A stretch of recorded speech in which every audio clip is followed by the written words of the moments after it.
Kaya mga kapatid, Waxel and Jemay, dapat nakasentro si Kristo sa buhay ninyo bilang mag-asawa.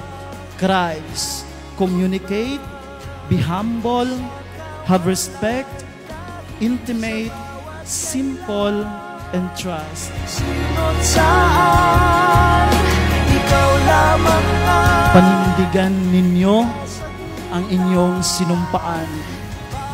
Waxel, have trust.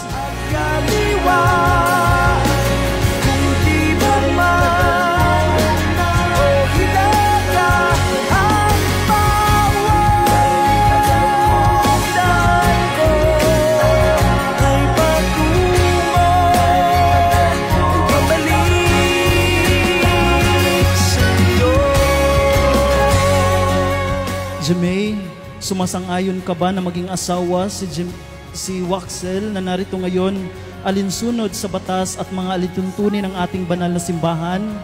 Opo, Padre.